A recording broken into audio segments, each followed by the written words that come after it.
is provided for in the regulations for royalty payment. At present, the same is demanded prior to export, failure to which an export permit could be denied. To consider reviewing the levy of the 1% development levy and instead deduct it from the paid royalty.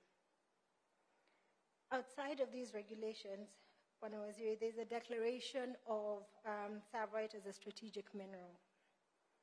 Kenya is the main global source of savarite, and the government's intention around this is noted and really truly appreciated.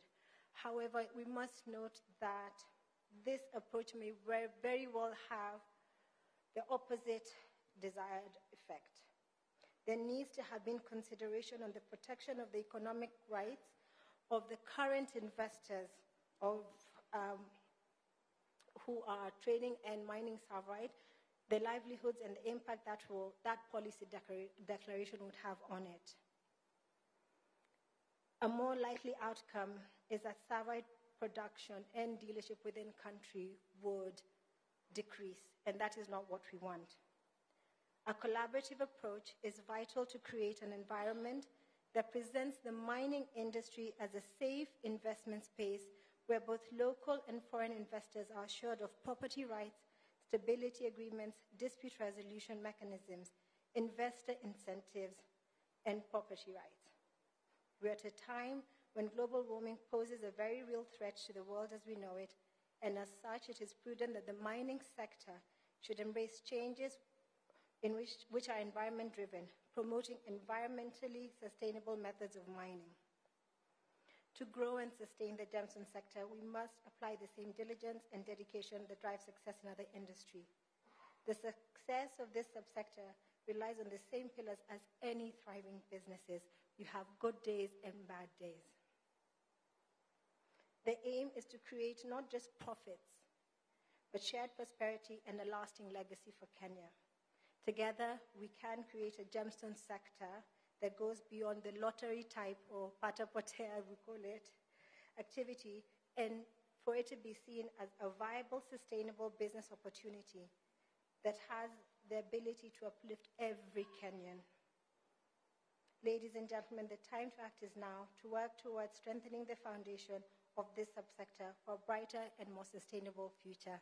Asanteni.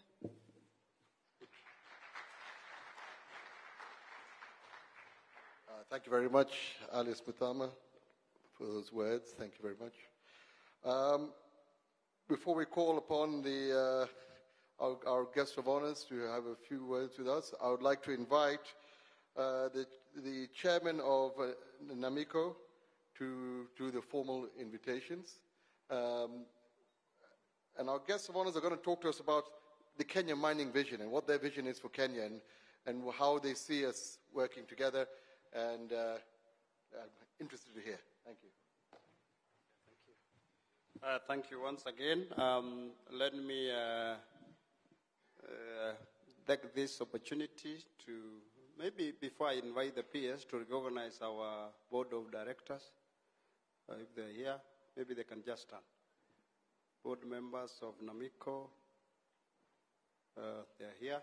Our board members of NAMICO, Pigia Makofi, they have made this, and the staff of NAMICO as well. If they can stand, they have made this a success, plus all our partners. The staff of NAMICO, led by the CEO, and the rest of the staff members. I'm sure they are very busy somewhere.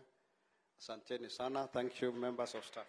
So let me take this opportunity to welcome our peers, Elisha Mwangi, to give his remarks, and thereafter invite His Excellency, our CS, to open for us our expo. Karibu, Bwana PS.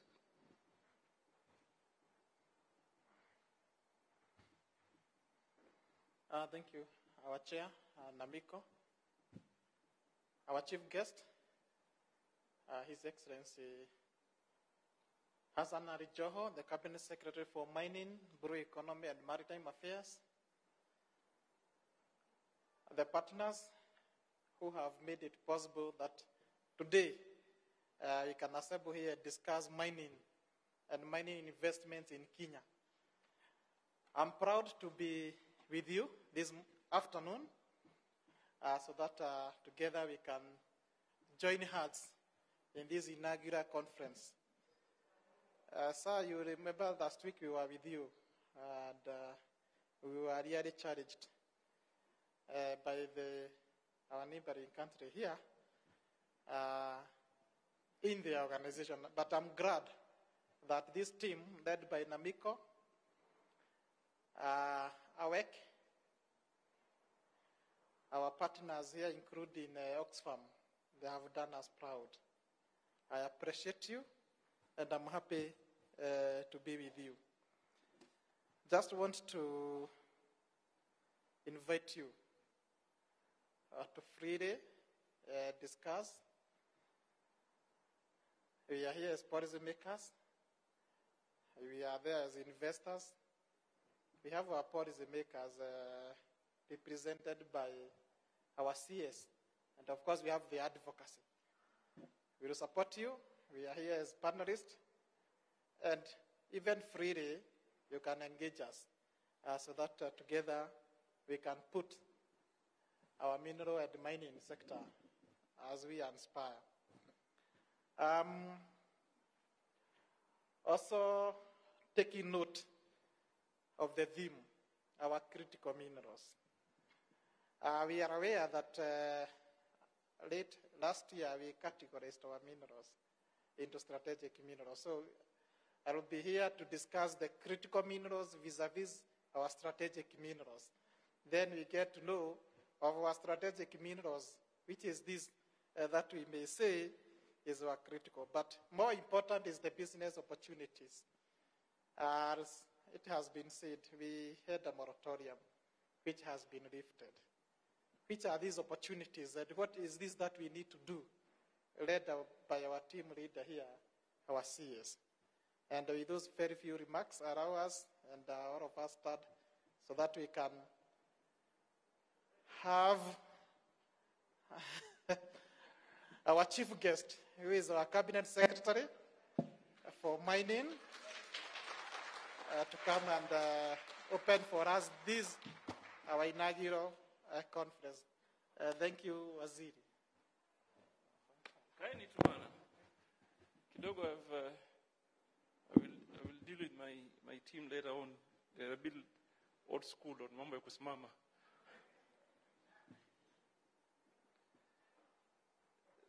Distinguished guests, ladies and gentlemen, it is my great honor to welcome you all to the Kenyan Mining Investment Conference and Expo 2024. This gathering marks a pivotal moment for Kenya's mining sector, and I am deeply encouraged to see such a diverse representation of stakeholders, from policymakers, investors, academia, to community leaders and international partners. Your presence underscores the significance of this event and the shared vision we hold for a prosperous mining industry. The theme of this conference, exploring the role of critical minerals in strengthening foundations and unlocking business opportunities for a sustainable future, could not be more timely. Globally, the energy transition and rapid digitization are reshaping industries and creating unprecedented demand for critical minerals. Kenya, endowed with significant reserves of strategic minerals such as titanium, niobium, and rare earth elements, is poised to play a critical role in this evolving landscape. Despite its vast potential, Kenya's mining sector has historically contributed less than 1% GDP. This statistic, while modest, represents an untapped opportunity or potential that we, as a ministry are committed to unlocking. Our vision aligns with the broader Kenya's Visions 2030 and the African Mining Vision, both of which emphasize sustainable development, value addition, and economic inclusivity. In November 2023, the government gazetted 14 strategic minerals critical to Kenya's socio-economic development, a milestone that positions our nation firmly in the global critical mineral supply chain. These minerals are not just economic assets, they are pillars of our energy transition strategy and our efforts to decarbonize key industries. We are actively implementing policies that will ensure responsible extraction, promote value addition, and create conducive environment for investment. Our regulatory reforms aim to balance the interests of investors and communities, fostering transparency, accountability, and sustainability. So therefore, this conference provides a unique platform to, number one, evaluate the role of critical minerals in global geopolitics and supply chain security. Number two, showcase Kenya's mineral potential and investment opportunities. Number three, highlight innovation in mining, technology, and sustainable practices. And number four, discuss the importance of inclusion, local content, and equitable benefit sharing. By achieving these objectives, we will solidify Kenya's position as a leading mining investment destination, not just in Africa, but globally. Kenya's strategic minerals are only the beginning. Our government has prioritized investments in infrastructure, technology, and human capital to support the sector's growth. This ministry recently completed an extensive airborne geological survey, mapping mineral resources across the country. This data, available to investors, highlights the enormous opportunities for exploration and development. We have also introduced incentives to attract both local and international investors, including tax breaks, streamlined licensing procedures, and a robust legal framework that guarantees security for investments. Mambibi na Mabana, as we seek to unlock the potential of our mining sector, we must do so responsibly. Mining should not only generate wealth, but also improve livelihoods and protect the environment. The ministry is committed to empowering local communities through capacity building and fair benefit sharing mechanisms, supporting artisanal and small-scale miners to formalize and integrate into global value chain, leveraging green technologies to minimize environmental footprints. None of this can be achieved in isolation. This conference is a call to action for collaboration. I therefore urge investors to see Kenya not just as a destination, but a partner in creating a sustainable future. To our development partners, we welcome your expertise in driving technological and social innovation. And to our local communities, know that you are central to our vision in the mineral sector. The Kenya Mining Investment Conference and Expo 2024, it is not just an event, it is a milestone in our journey to transform the mining sector into a cornerstone of our economy. And therefore, together, let us explore the possibilities overcome the challenges, and chart a course towards a future where mining contributes significantly to Kenya's GDP, uplift communities, and safeguard our environment. That now is my formal speech.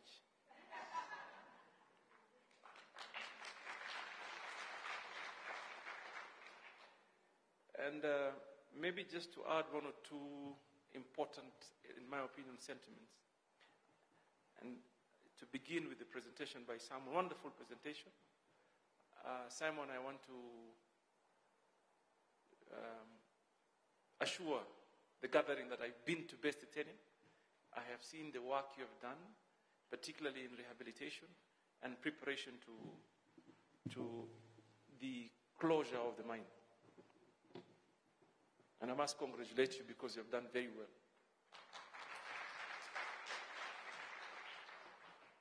And I want to urge your team and yourself, as you prepare the next presentation, please talk about a little bit of what we have done as a government as incentives. Things like tax breaks, because I'm sure when you imported your machinery, you did not pay tax. So that is a critical conversation in the global space for mining investment, so that when you're deploying equipment, you don't pay taxes in Kenya. And when you are setting up, you continue to have tax breaks to a point of production, is when we start taxing. And I also want to touch on the licensing for exploration that Hannah talked about. And it is my instructions to our institutions, particularly the MRB. I saw the chairperson, Sophia is here. We want to make it easy for everybody, but we also want to make it right. Let us agree that Kenya cannot be a playing space for speculators. Let us agree also that we cannot have one farm applying for 20 locations. And if you have the temptation to want to do that, I invite you to go and visit Best Titanium. One serious mine, big investment, took a hell of a time to build to what it is today. So mining is not child play. You cannot imagine that just by achieving a license, it becomes an enabling factor for you to start operations. It is not as easy as you think. Unless you apply to flip, which can be okay. It's part of the business. It's part of the planning in the business space. But in Kenya, we want to see real mining happening. And for us to be able to achieve our 10% GDP contribution faster is to see that we have a balanced investment plan. Number one, foreign, obviously it is critical, and also local. I don't know what it is that we can do to interest Kenyan people to also actively participate in mining. Most oftenly, you'll see people who come to my office, they only talk about FDI. I want us to balance it out. So we maximize on the benefits that are left here in Kenya. So, tafadhali, mobilize yourselves. Go and borrow. Borrowing 1-2 billion. Simon will tell you, I think in the initial year they spent 300 million. Did I see right? 350 million? If you guys come together, you can raise that money. You know, I see some real people in this room, if you know what I mean, in matters how deep the pockets can be. So, and then you do it in partnership. So I urge that we also create that opportunity for the Kenyan people to get involved. Then for the speakers, particularly my dearest sister, who represented my brother, my elder brother, Mudam. Yani, you guys, when you come to platforms when government, you only talk about is the challenges, but you never talk about profits. I do not know of a mining company that is registered that has made losses. They never make losses. So you balance, because, I think we as Kenyan people, kidogo, we have to be very patriotic. These are wealth or minerals that are endowed and a blessing to our country, isn't it? And I can never say enough of the fact that they expire. They get depleted. They get finished. Zinaisha. You will mind Bez, when it came, I remember I was a member of parliament, and it was such a big deal. There's a big conversation in the coastal region. The fact of the matter is that it has come to an end. So even you mining in Migori, at some point it will come to an end. The question that you need to ask yourself, what have you left behind? What is this legacy that you can be remembered for? And it cannot only be profit. It cannot. In fact, part of the conversation we're going to have on the sharing of royalties, there's two things I want to do. Number one is a timely disbursement. Once it is paid, it must be distributed immediately. It shouldn't even go to exchequer. What is for county should go to county. What is for the communities should go to the communities. But also, why do you think your government is in the business of waiting? That you're saying 120 days is such a short time, ongeza 60 days, while you will not export without an LC or a TT or a swift transfer. So let's just agree. Wakati pesa yako inaingia, and others also be paid and on time, isn't it? So this is a conversation I want us to continue to have. And finally, the wisdom, I think, around Savorite. You can't dump such valuable gemstones freely. And it's a conversation I'm willing to have, so that maybe you can make me understand it better. But the rarer it becomes, the greater the value. Isn't it? That's what Tanzanite is today. So don't you think you want to work on your own, very valuable mineral that will give you greater returns rather than creating a dump market, for just... So let us have that conversation, because the principle of demand and supply is critical in this area. And that is why gold will always be gold, diamond will always be diamond, and now Tanzanite, it is what it is, and we are hoping even us in this country we can be identified with a very high valued, well managed mineral.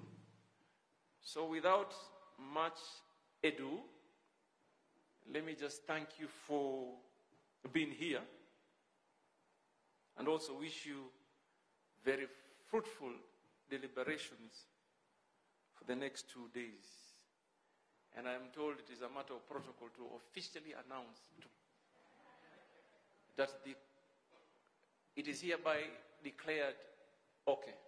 I hereby declare the conference officially opened. Thank you very much.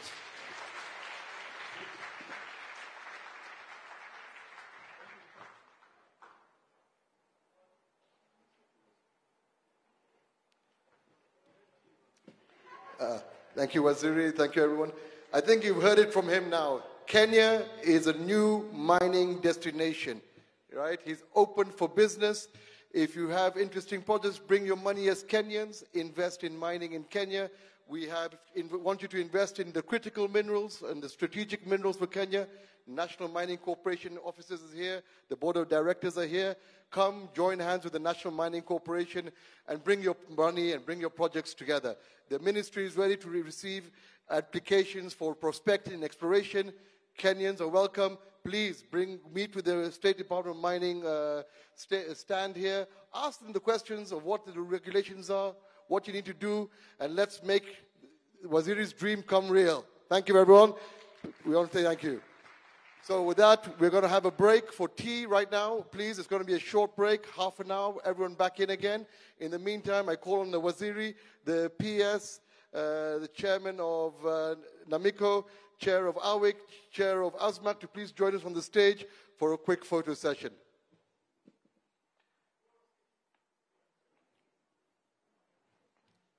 Okay.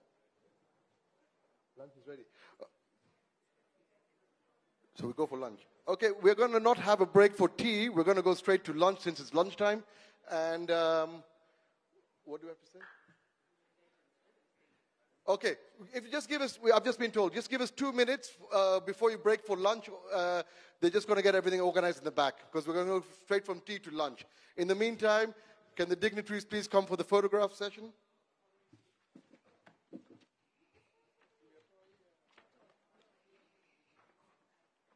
I would like to also invite the NAMICO board to also come and join us on stage, please. The NAMICO board of directors. State Department of Mining directors, please. Can you also join us on the stage? Directors of the State Department of Mining.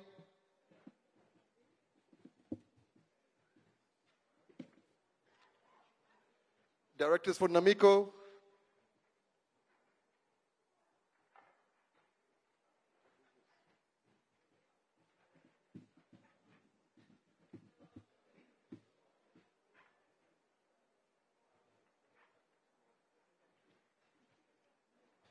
The CEO of AWIC, CEO of ASMAC, CEO of Oxfam.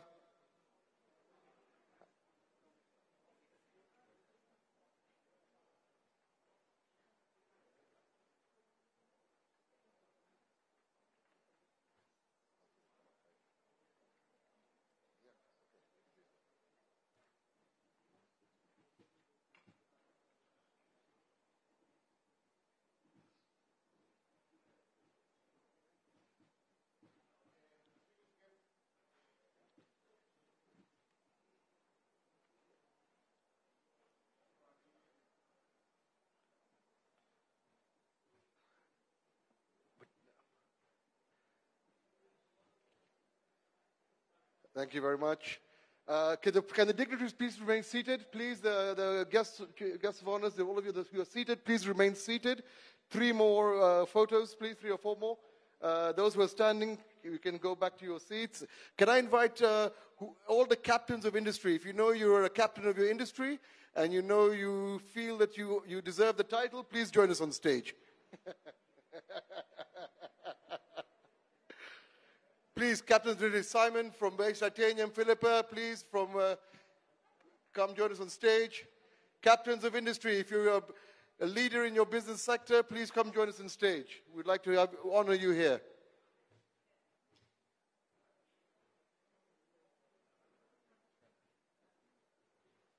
That's what we'd like to see. Good turnout of captains of industry.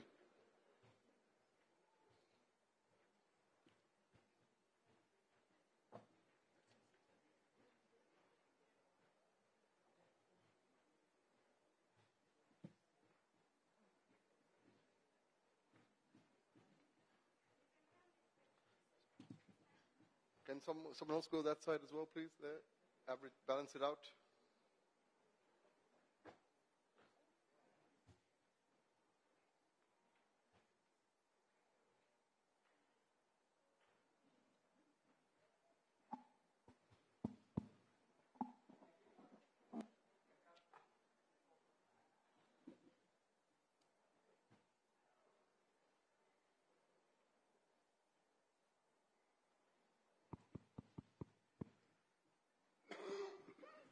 Okay, thank you. Those who are seated, please remain seated. Those who are standing, please go back to you can go back to your seats.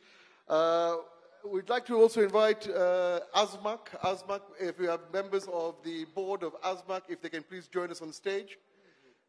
Vice Chairman, Chairman, Secretary, Jeremy, any other ASMAC Mr. Salah? Yeah, there. Thank you.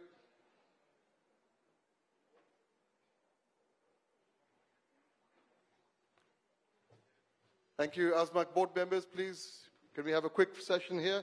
I'll also join them.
cigarette industry, the tobacco industry, is requesting for incremental duty or taxes, as opposed to lumping, 100% increases, 200% increases. And they have a proposal that their first proposal is to delete. In the event it's not deleted, they've given a scale of increase, starting from 1.5%, moving towards for the different years, as opposed to the drastic increase of 40%, which will definitely affect their industry and operations. So this is one of the issues that they've put forward. We've been able to give the data and just the different proposals here in terms of the increase, so that the sector, the jobs, and their contribution to the economy is not affected.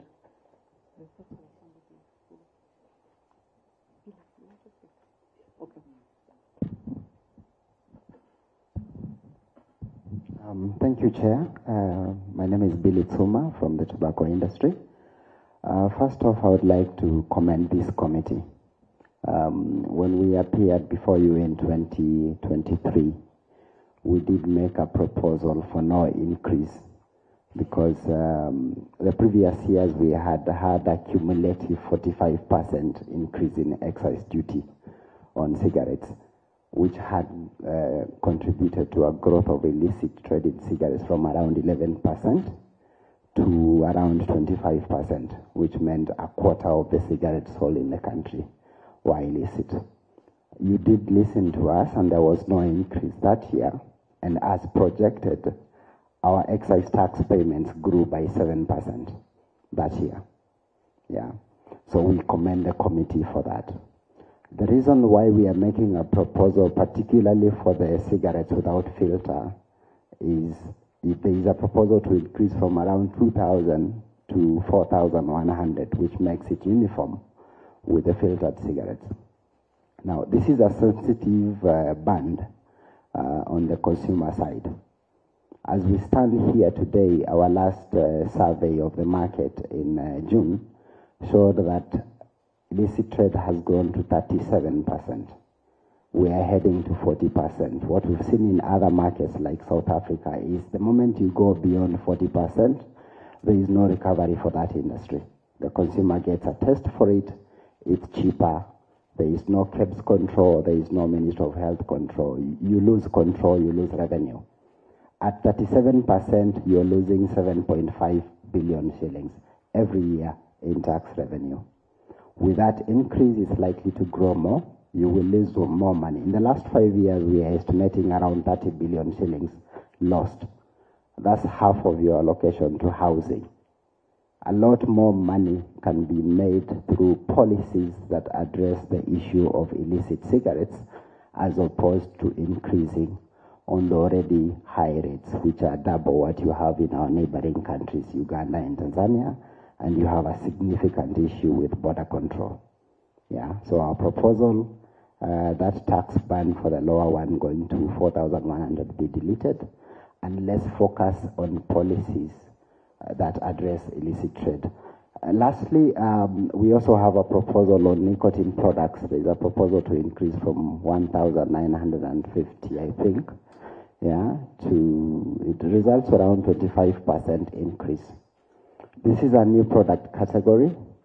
We are not yet back in the market. We've had an almost 2-year conversation with the Ministry of Health on resolving some regulatory issues for these products.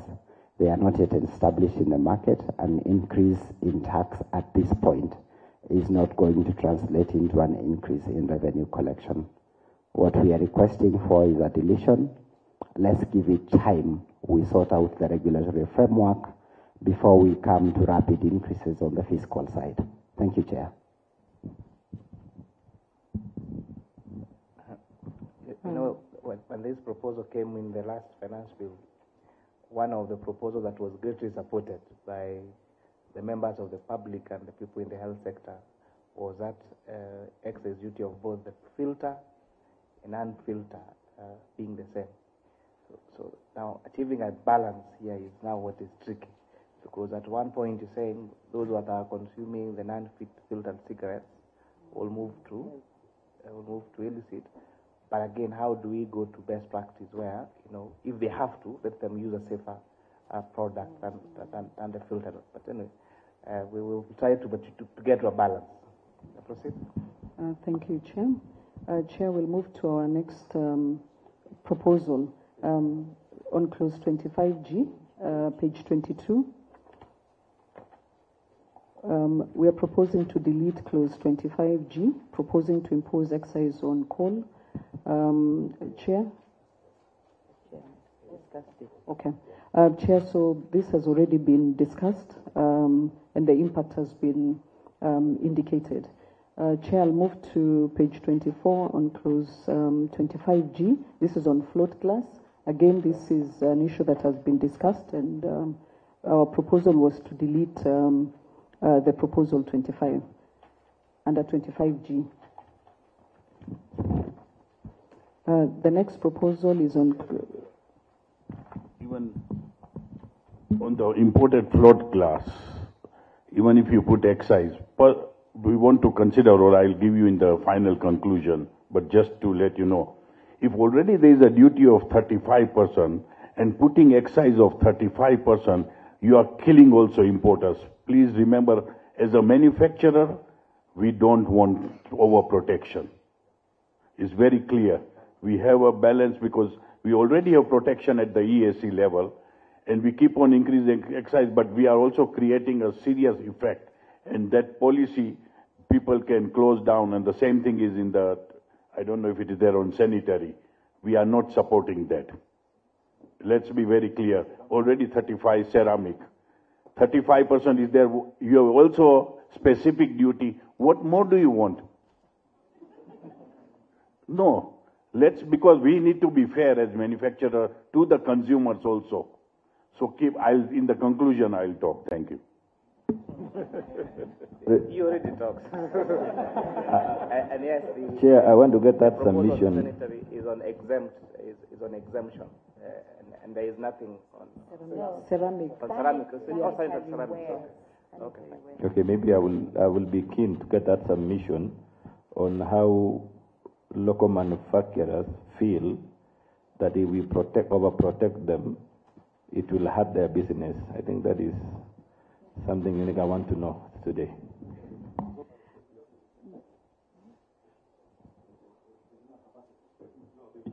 Nevertheless, they will become inefficient because they will be relaxing. But I'm just wondering, this ceramic, how many companies do you have in Kenya produce ceramic?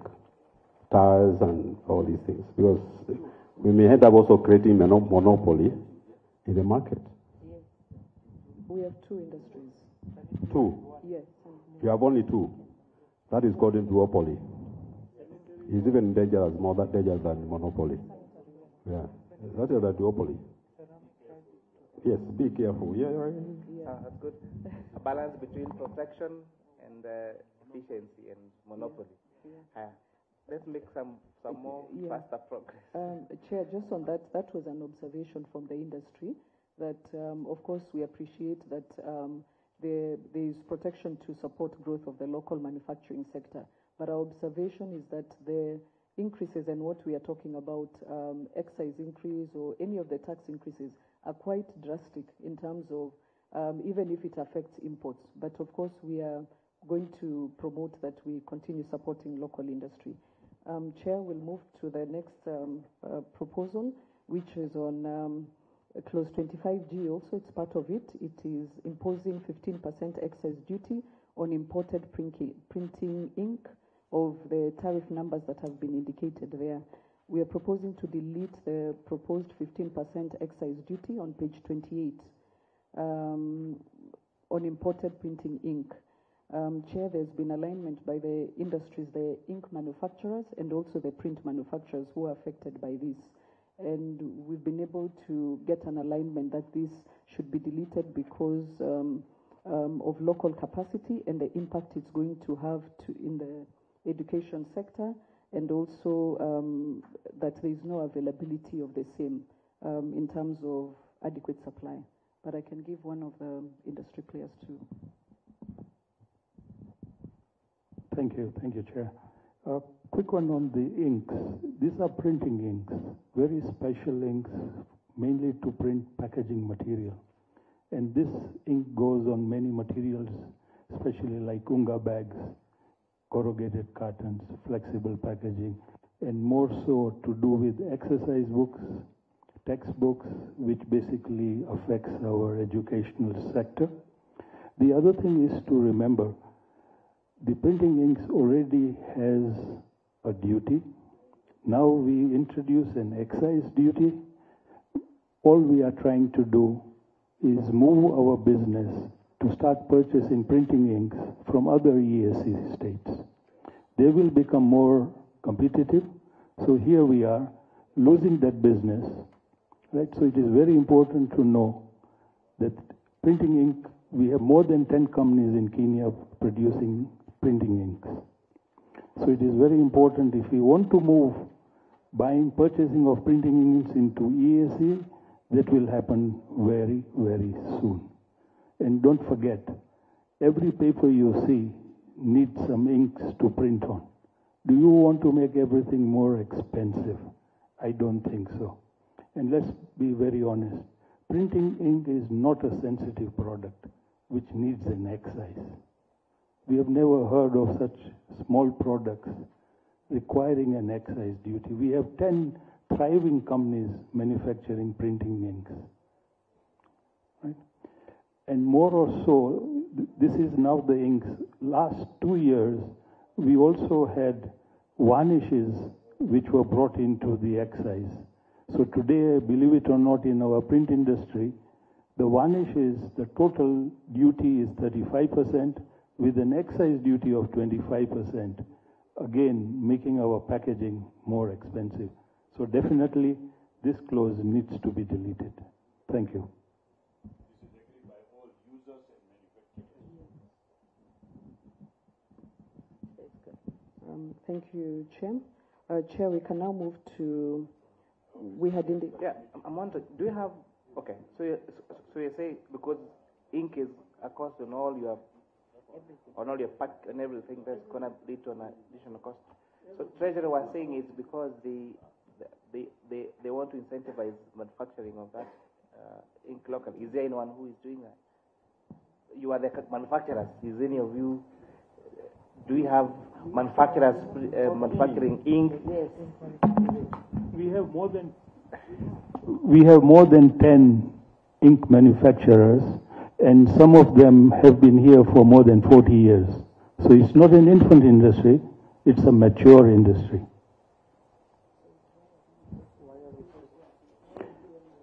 The thing is, when you look at printing inks being imported, there is very, very little importation of inks.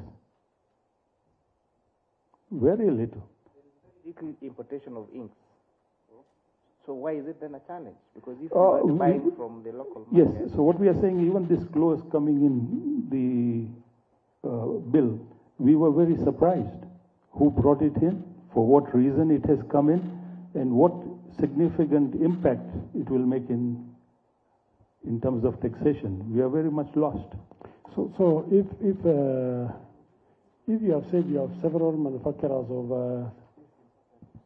in Kenya, why are you not saying we protect them, the local manufacturers, by increasing the tax on the imported things, like we are arguing for the other things? Yes, very good question. Number one, right? The local printing ink manufacturers, along with all the printers, had a meeting, and none of the printing ink manufacturers recommended this excise duty. They were also very surprised. Why? Some of them also import certain concentrate inks, which they use for diluting and mixing with others to produce the final printing inks. So what they basically stated is that the local printing inks will become expensive to the printers. So this is very much misplaced. Chair, I'm actually confused. I think for the first time I'm getting confused. Now, this is imported printing ink on tariff, this and that.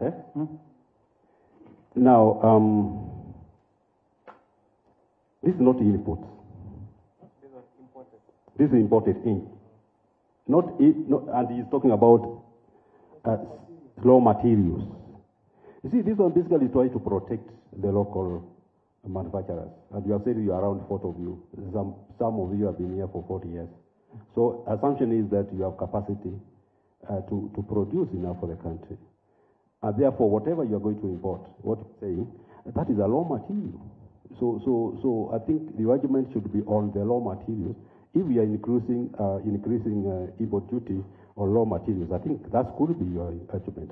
But if your argument is on finished printing ink, see ni rangi ya kuprint hata posters za seto.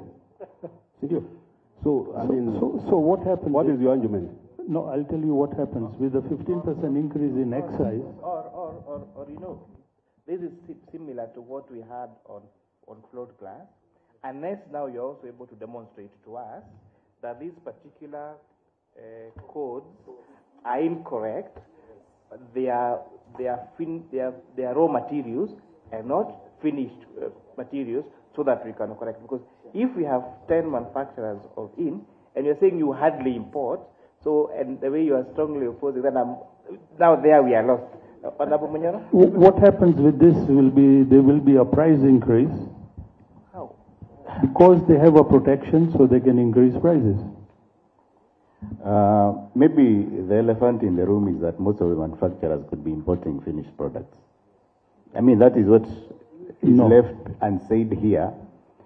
Like the case we had of the crude oil, and we've been discussing and talking about. Chair, I think your argument, I think, is against the spirit of Kenya Association of Manufacturers. Yeah. I think you are now saying we want to support importation of finished products as opposed to supporting your own members who are here to manufacture local ink. I think the gentleman, the more he speaks, the more he exposes himself. It's true. Because, I mean, if the industry the sector is being protected, is it not your advantage? Why do you want the government not to impose duty on finished products? And you see the country is moving to local manufacturing so that they can create employment. Bharat. Chair, Chair, so that you conclude. Okay, thank you. Now, the reason why I was asking that later, I would want to listen to the senior who was making submission on not overprotecting the ceramic manufacturers here in Kenya against the importers. We are faced with challenge on the issue of edible oil, where it's coming out that some guys who act like they are importing crude oil for local production, again they import finished products, some and then on the way, and something happened in the high seas, and when the plan is here, all of them are crude oil. Is there a scenario where the people who purport to be importing come and repackage to be local manufacturing? Is there a scenario where what is purported to be local manufactured at the same time could have been imported finished and then repackaged, or something like that happens, so that the issue of tax administration gives some undue advantage to someone over the others? Thank you. Chair, I think maybe if I can respond on... And the risk you find ourselves, we have had this back and forth with the executive, where they're saying that these people, when they're coming to you, they're not being truthful. They are not, some of them are not actually manufacturing. They just import the finished product and repackage. And that's why we are trying to do this, because a few of them that are trying to be actually manufacturing are not able to be competitive, because there are some economies that have, whether it is cheaper loans or cheaper energy or something like that. So these particular, our local products are not able to compete in the market. And now, unless you correct, unless I don't know, we missed your point on this Expo, then this seems to be coming up on this.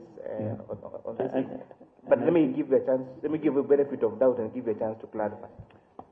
Chair, and I apologize for maybe that confusion. I think it is coming to the HS codes.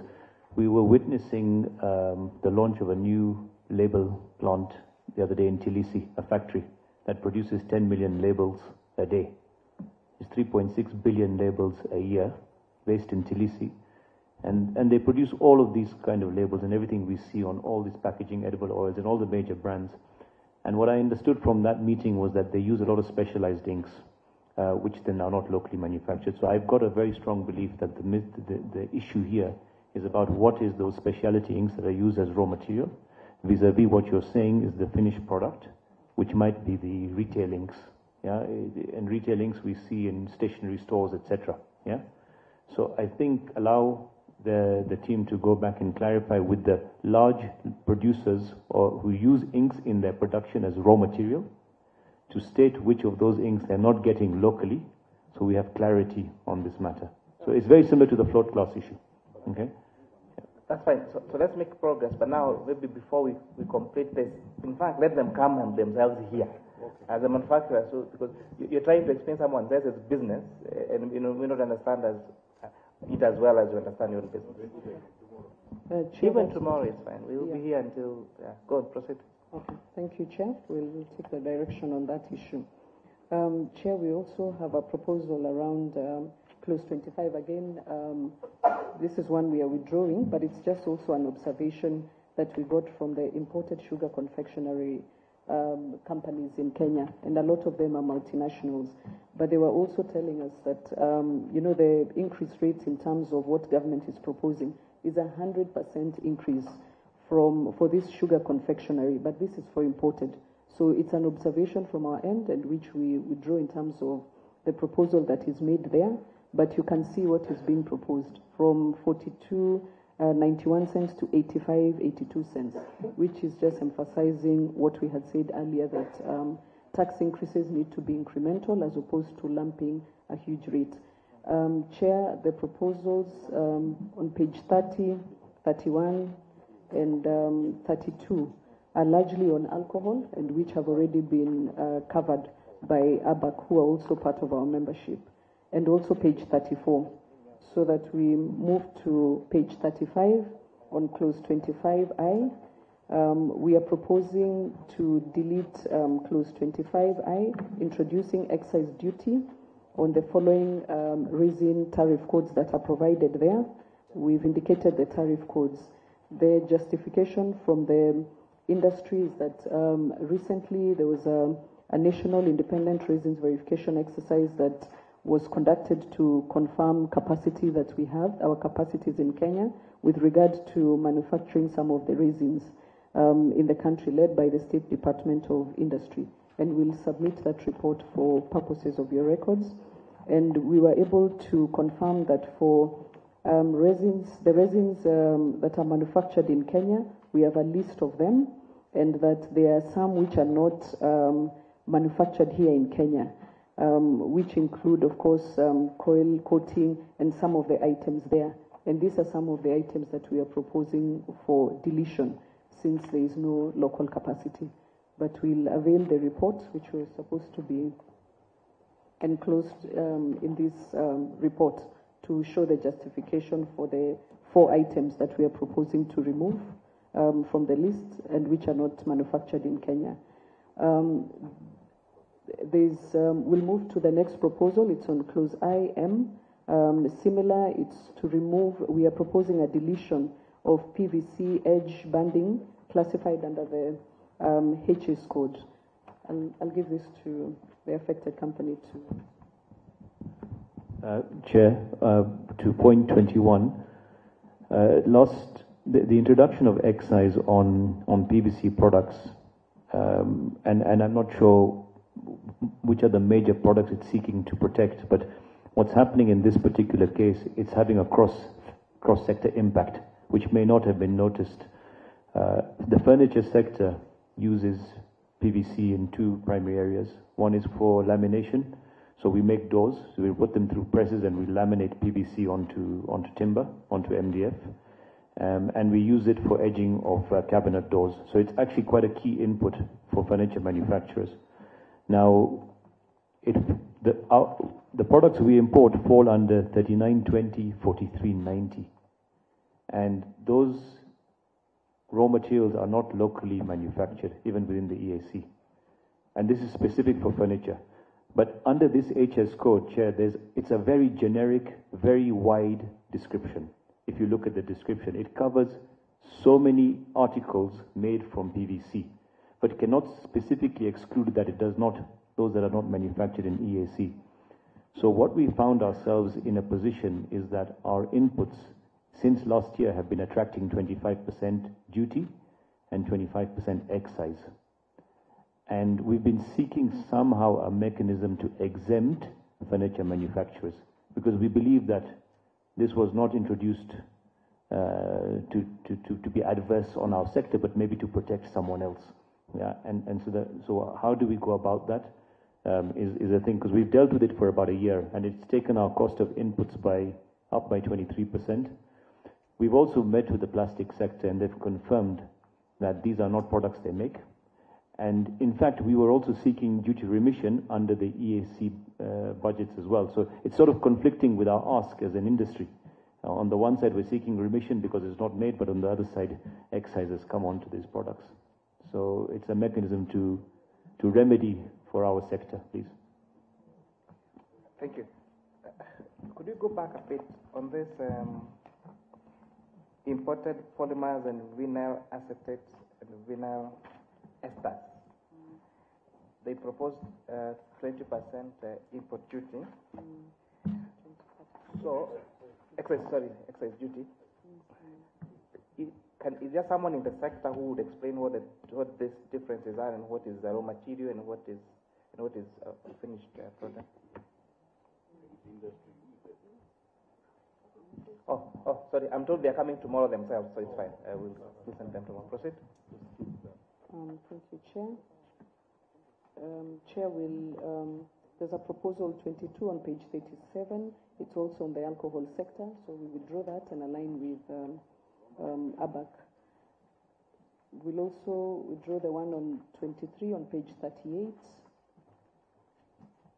which was a new proposal, and move to page 39, which is a new proposal, and the Excise Act. It's to exempt locally manufactured food supplements from excise duty. We are proposing an insertion of the word imported before the description of food supplements under the Excise Act. This is to promote local manufacturing of the food supplements. We've been able to give the justification that the taxation structure in the food supplement industry has affected the ability of the local products to compete against the imported products. The excise is charged on both the inputs, the raw material, and also the the packaging material, which are their inputs. So it's much more cheaper to import some of the food supplements, and the manufacturers of the food supplements are proposing that we include, insert the word imported before the description of food supplements, because the excise applies to both local manufacturers and the imported products. Chair, we'll move to, that is the end of the excise proposals that we've made. We'll move to the proposals on the Miscellaneous Fees and Levies Act. This one is on the railway development fee. Our proposal was to exempt local manufacturers from the proposed increase. Chair, we had shown the table that shows the fluctuations in terms of how RDL has been increased, and we've also been able to show the competitiveness that of Kenya against other EAC countries, and we've seen that their railway development fee is quite low, and in some of the countries it's not existent. So we are proposing that if this is retained, we exempt local manufacturers, especially for their raw materials and their intermediate products, so that we can ensure that the local manufacturers have a competitive edge, and we promote more of manufacturing as compared to the importation. Chair, we move to page 42 We also have a proposal to amend the Miscellaneous Fees and Levies Act to remove craft paper. We've given the HS codes that is listed to attract the Export and Investment Promotion Levy. Again, this is one of the materials that we've been able to confirm that is not locally available in terms of the quantities.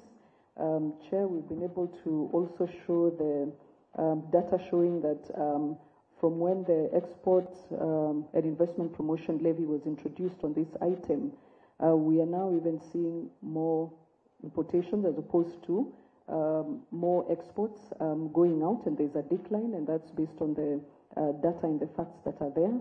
But I can allow one of the industry players to just highlight.